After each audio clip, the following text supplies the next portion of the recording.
Durante los años 60 los videojuegos se encontraban en una situación bastante interesante. Con la llegada de las primeras propuestas comerciales como la Magnavox Odyssey, la industria fue dando sus primeros pasos en el desarrollo de videojuegos. Tanto era así que todavía no se tenía definido qué es lo que deberían de hacer. Así que en gran parte fueron por lo que conocían, el copiar lo que se vendía. En este caso, cualquier juego que se pareciera a Atari Pong, porque era el juego del momento. Todos sacaron su propia versión, y de ahí intentaron variar la fórmula para destacar. De esta forma tendríamos juegos que de a poco se iban diferenciando cada vez más, hasta por fin alejarse de los juegos que trataban sobre tenis, o al menos intentar disfrazarlo un poco.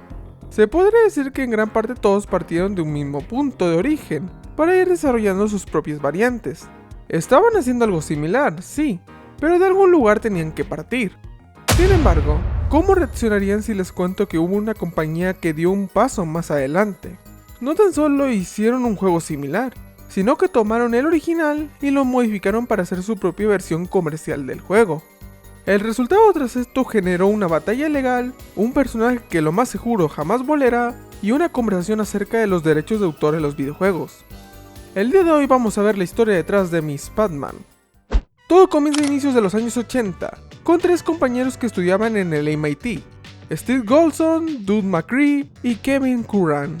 Ellos se dieron cuenta del interés que tenían las máquinas de pinball por su residencia, así que pensaron en hacer un negocio distribuyendo sus propias máquinas. Esto funcionó, consiguiendo expandirse por varias residencias, hasta que en un momento la cosa paró de crecer. Las personas se comenzaron a aburrir de las máquinas de pinball, por lo que expandieron sus productos a lo que era la tendencia en aquellos momentos, los arcades. Distribuyeron máquinas con el juego de Missile Command, alcanzando de nuevo cuenta más ingresos, obteniendo $600 a la semana. Esta vez, sabiendo cómo era la situación, buscaron que esos ingresos se mantuvieran por más tiempo. Pero para conseguir esto, hacía falta que los jugadores no se cansaran de jugar. Para hacer esto, necesitaban recurrir al uso de un kit de mejora.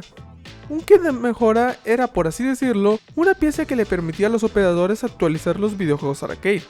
En aquel momento tenían una cierta utilidad como forma de actualizar los títulos que perdían popularidad. Así que se pusieron a buscar si alguien había hecho de casualidad una versión para el juego. Pero no había nada. Al parecer Missile Command era un juego más complejo, por lo que todavía nadie había encontrado una forma de descifrar su programación para crear un kit de mejora.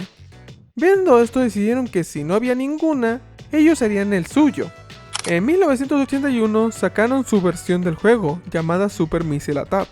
Esta fue distribuida a los dueños de máquinas de aquel momento, y alcanzó un éxito bastante sorprendente, consiguiendo un total de $250,000 en ingresos. El resultado de esto los convenció de abrir su propia compañía dedicada al desarrollo de videojuegos, dando origen a General Computers Corporation. Aunque ya tenían una cierta cantidad de ingresos, el negocio iba de a poco, por lo que empezaron trabajando desde una casa rentada y con programadores cuyo sueldo era en base a una participación en la empresa. Pero viendo lo que habían conseguido, valía la pena el esfuerzo, así que decidieron subir el nivel para alcanzar muchas más ganancias. Querían crear una versión modificada del juego más popular de aquel momento en Estados Unidos, Pac-Man. Hasta que en julio ocurrió lo inevitable. Atari se había enterado de la versión modificada que hicieron de su videojuego, así que viendo esto decidieron ir directo a marcarles una demanda. Gracias a un operador, General Computers se enteró con antelación, así que decidieron recurrir a la acción que toda empresa pequeña haría: demandar a Atari primero. Esta acción, que parece una locura considerando el poder que tenía Atari en aquel momento, tenía bastante sentido. En primera, esto permitía que el juicio se diera en el estado donde residía la compañía, dándole una cierta ventaja a la hora de pelear contra Atari. Y en segunda, y la más importante, es que en ningún momento General Computers cometió ningún incumplimiento con las leyes de derechos de autor. Verán, lo que hicieron para replicar el juego original fue hacer uso de la ingeniería inversa, o sea, que a la hora de hacer esto crearon la copia tan solo deduciendo cómo funcionaba internamente el juego, sin usar ni una sola parte del código fuente con el que fue construido.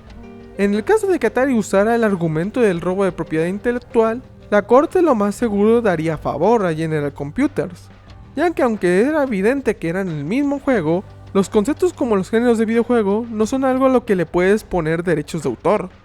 De hecho, durante los siguientes años se presentaron varias disputas por este mismo tema, así que si les interesa quizás lo veamos en algún futuro. Gracias a esto, Atari poco a poco fue perdiendo la paciencia. Intentaron varias cosas para terminar el juicio, como evitar la distribución del juego o buscar que lo vendieran como un gabinete de su autoría, pero General Computers jamás se dio, por lo que viendo que la situación podría escalar tanto a nivel legal como mediático, tuvieron que ceder a la demanda y llegar a un acuerdo interno. General Computers tan solo solicitó continuar con el desarrollo de videojuegos, así que Atari tomó la decisión de contratarles para hacer juegos para ellos. Esto les dio un contrato de 2 años por la suma de 1.2 millones de dólares. Viendo que ahora tenían cierta estabilidad económica y que se encontraban trabajando para la empresa más importante de la industria, en General Computers no le tenían miedo a nadie, así que continuaron con el desarrollo de su versión modificada de Pac-Man. Solo que esta vez Atari les tuvo que pedir que al menos pidieran los derechos de uso para hacerlo, así que se contactaron con Midway, la distribuidora de juegos de Namco en aquel momento. Cuando se encontraron fueron de forma directa con su mensaje. Podrían aceptar el juego y venderlo de forma oficial. Si no aceptaban y los demandaban, harían lo mismo que hicieron con Atari. En este caso la situación no terminó en otro juicio, ya que la relación entre Midway y Atari era bastante positiva, por lo que aceptaron reunirse con el equipo para ver su prototipo del juego. El desarrollo continuó como lo planeado, así que fue una tarea complicada trabajar para mejorar el juego. Por ejemplo, se tomaron bastante tiempo en diseñar los laberintos, ya que primero los hacían a mano para después probarlos en el juego, así hasta encontrar los más difíciles, ya que querían crear los laberintos con la menor cantidad de zonas seguras, para que el jugador se encontrara en constante movimiento y tuviera más posibilidades de perder. Tras un largo trabajo, conseguirían 4 mapas que terminarían dentro del juego. Además de esto, la inteligencia artificial de los enemigos aumentó significativamente, teniendo un componente más aleatorio, para crear una experiencia más diferente a la hora de jugar. La presentación de Crazy Otto, nombre del prototipo, fue un éxito. A Midway les pareció lo suficientemente atractivo como para venderlo como una secuela de Pac-Man, así que recibieron el visto bueno para continuar con el desarrollo. Mientras de a poco iban completándolo, tocaba definir cómo iban a adaptar este prototipo como una secuela de Pac-Man. De lo que tenían hecho en Crazy Otto, era una pequeña historia sobre una pareja de Ottos que se enamora, así que por ahí tenían un punto para continuar. Tan solo debían adaptar a los personajes.